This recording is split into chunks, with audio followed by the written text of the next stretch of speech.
जे चर्चा चालू आहे बाहेर वंदे मातरमचं जे पुराणं गीत होतं ते पूर्ण म्हणलं गेलं, पण आम्ही सावधानमध्ये असल्यामुळे आम्ही त्या गीत रोखू शकलो नाही.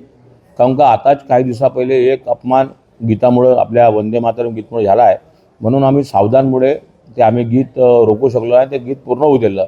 जेव्हा लक्षात आलं की हे गीत पुराणं गीत लावलं आहे, त्यानंतर मी महापौराला सांगितलं की मॅडम हे पुराणं गीत लावलं आहे.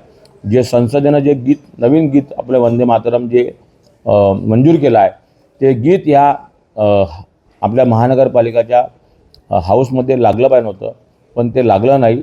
आणि हे जे सर्व कामं बघतात ते महानगरपालिकेचे अधिकारी वर्ग बघतात. त्यांच्याकडं त्या सभागृहाची पूर्ण जबाबदारी असते. ते अधिकाऱ्यांनी हे व्यवस्था पूर्ण करायला पाहिजे होती, पण त्या अधिकाऱ्यांनी व्यवस्था पूर्ण केली नाही. यावर कारवाई म्हणून महापौरांनी आयुक्ताला तरी पत्र दिलं आहे. त्या दिवशी पत्र दिलं की अशा अधिकाऱ्यावर का कारवाई करण्यात येऊ नये असं महापौरांनी आयुक्ताला पत्र दिलं आहे आणि त्यावर लवकरात लवकर कारवाई करण्यात यावी असं महापौरांनी त्या पत्रात म्हटलं आहे.